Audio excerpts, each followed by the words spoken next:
তো গাইস, কথায় আছে যার যেটা দরকার সে সেটাই সন্ধান করে। ইতিমধ্যে আপনারা সবাই জানেন ইরান এবং ইসরায়েলের যুদ্ধের কারণে কিন্তু গ্রিক সাইপ্রাসের যে আমেরিকান ক্যাম্প ছিল এখানে একটা আক্রমণের চেষ্টা করা হয়েছে।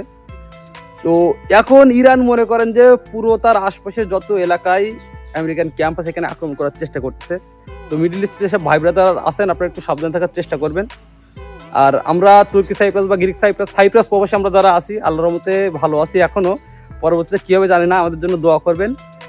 আর মূলত কথা একটাই যে যেটা প্রথমে বললাম, যার যেটা দরকার সে সেটারই সন্ধান করে। যে পোস্টে আপনি করেন না কেন, কথা একটাই যে ভাই ভিসা খুলবে কবে। ভাই এমনিতে আমরা আছি আল্লাহ আল্লাহ ভরসা, টেনশনে আছি কি হবে কি না হবে। তো ভিসাটা কবে খুলবে অবশ্যই আপনাদেরকে জানাবো, ভিসাটা খুললে আপনাদেরকে জানাবো, ঠিক আছে।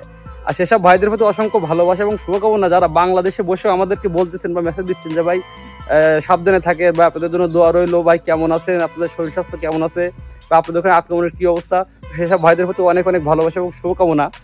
আর সবকিছু মিলাই কি বলবো যে তুর্কি সাইপ্রাস প্রবাসী বলেন, গ্রিক সাইপ্রাস প্রবাসী বলেন, আল্লাহ আল্লাহ ভরসা, ঠিক আছে। তো আমরা একটু টেনশনে আছি। আর মিডল ইস্টে ভাই ব্রাদার আপনারা অবশ্যই সাবধানে থাকার চেষ্টা করবেন। সবকিছু মিলায় ধন্যবাদ।